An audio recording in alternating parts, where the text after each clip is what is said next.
Hey, what's up, family and friends? It is that time that I share pieces of me with you.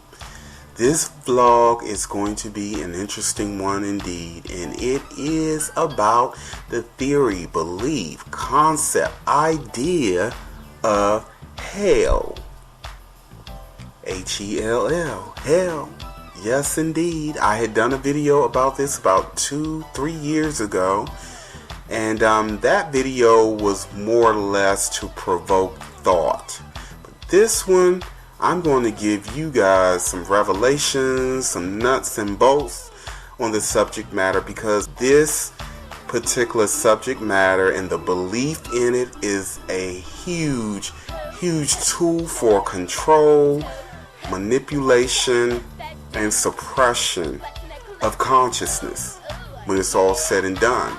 Because at the end of the day, it is very difficult to expand in awareness and consciousness if one is in a constant and perpetual state of fear. So many people are living day to day fearful of a hell that they have no evidence in an afterlife, but are not doing anything about the hell they wake up in every day. That's a quote of mine. And that leads me to my first point. Hell does exist, but not in the way that many of us have been taught. Hell is many forms. Hell is a free fluid being trapped or being bound by a weak, dense physical form that we call the physical body. Again, we're speaking perspectives here. From the perspective of a free-flowing, powerful being who can manifest anything by thought, being locked down in a physical, dense vessel in matter is a hellish experience from the perspective of such a being.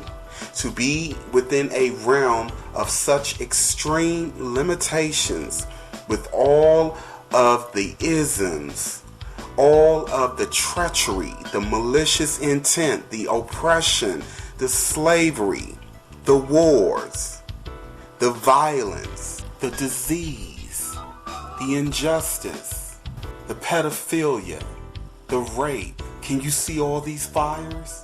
These fires are infernos here in this reality, symbolically speaking.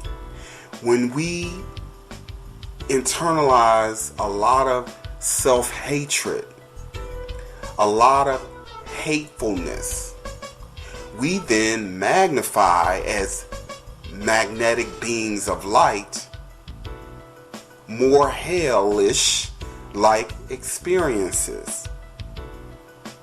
So it does not matter how comfortable we have, or it does not matter how comfortable our lives is within this 3D reality. From the perspective of our natural fluid state, this is a hellish reality, a hellish existence. Some of us are in the pits of hell, so to speak, because we are in physical vessels that draw more persecution, more attacks, more oppression, more so than others. So hell, within this context, is living and existing in dense physical reality, hence a cold world. We've heard that term many times before. This is a cold world. Where do we think this comes from? I use the analogy of water and ice to explain the difference between physical reality and the non-physical reality. We are the equivalent of ice in a cold world, slowed down to a very cold and unnatural realm of existence, which causes us to be dense, solid, hence physical. So hell is living in a world where there's so much negativity, so much destruction, so much of an attraction to the profane, darkness, so much attraction towards the unconscious. Still, those of us who are not attracted to these things, those of us who are more positive or more balanced, even from the perspective of one who's in such a state, this reality still would have its hellish like moments. Now I want to talk about the fire and brimstone belief or concept of hell. Now we really have to think about this one, because when I do my videos, I'm more or less driving home the point of the nature of reality, meaning different frequencies with their own laws and physics. Fire and brimstone is the result of the chemical compositions of physical reality, meaning matter. So, for a being to burn with or around fire and brimstone, this could only occur in physical reality. Why? Because they are a creation of this dense reality. They are a match in vibration. They are a match in frequencies. Now, could this same thing occur with a non-physical being of light and fire and brimstone? No, because we're talking about two different laws of physics. When we're done with the physical body, our consciousness shifts to our light body, which is vibrating slightly outside of the light spectrum, the 3D light spectrum. So from the perspective of the being who has made their transition, they will touch and feel their body, and it will feel just as solid and just as physical as it did when they were in the material world, but they are vibrating on a different frequency. Their light body is vibrating at a rate that is beyond physical sight from this perspective. So now we are in a different reality with different physics, different laws. So fire cannot affect the lighter, faster vibratory body. So by sheer logic and reason, how could fire burn a non-physical being?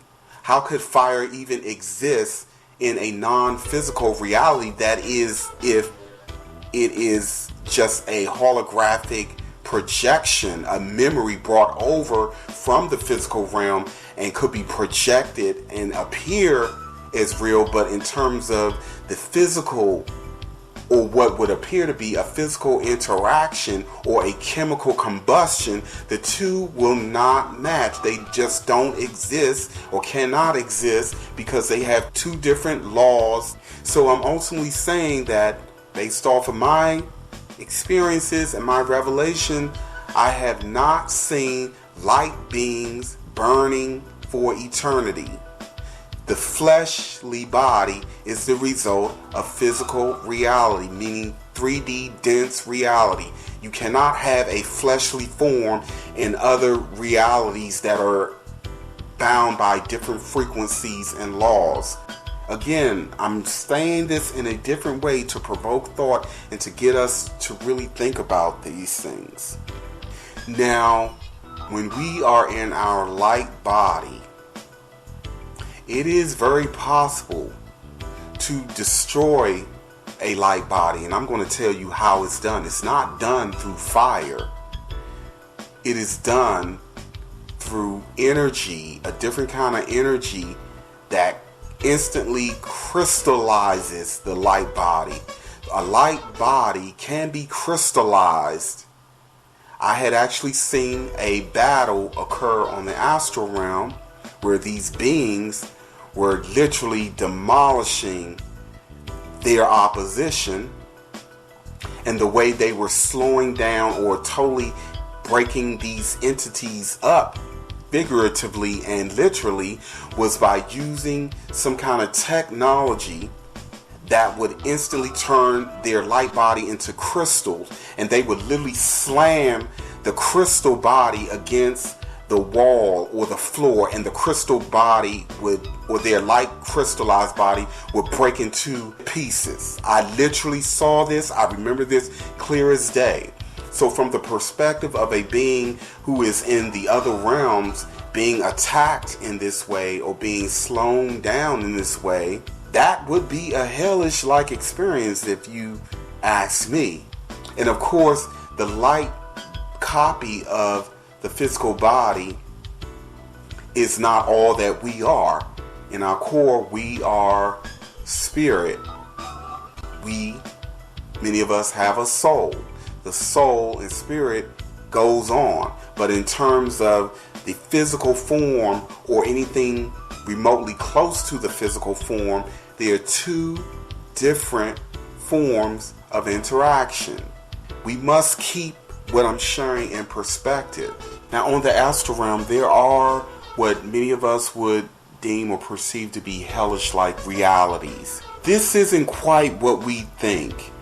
This is really more or less thought projections, people's fears, beliefs, externalized. But at the same time, there are beings that some will call demons or astral parasites who feed off of this kind of energy.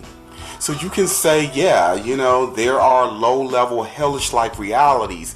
But again, are those realities there for us to be punished? No, those realities are there for us to reflect, to deal with our own stuff. We are forced to really look at ourselves. Everything about ourselves is magnified.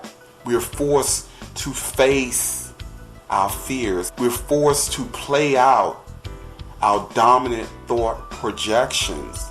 And like I said, there are beings who are there who enjoy feeding off of this kind of energy, these kind of thought projections. But even that is not an eternal thing, because as part of the transitional process from physical reality into the spirit, we shed the physical body. We go to the astral, because in the astral, it's very mental. Our thoughts, our fears, beliefs, everything turn inside out. It's exposed. And the astral realm magnifies this. And eventually, if we don't get tricked and sucked back into, coming back into physical reality or reality like it, we eventually shed the astral body, which then is recycled for incoming souls, and we ultimately move into the spirit realm, or what many of us will call the spirit realm, or some of us go home, so to speak. But are those lower realms hell for those beings who enjoy and feed off of fear, death, misery, destruction, chaos? No, it's not. For beings who thrive off of these things, that is a heaven for them. And there are beings on earth who love violence, darkness, death, and destruction. They love being a part of a reality like this, especially those who are in positions of power. This is what certain beings thrive off of. So again, for them, this is heaven. But for most of us, this again is hell. Many of these beings have had no other choice but to acclimate and adjust to a reality such as this, because they pretty much know they can't go anywhere else.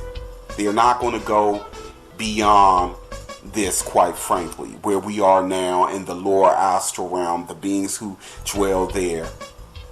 They pretty much accepted their fate.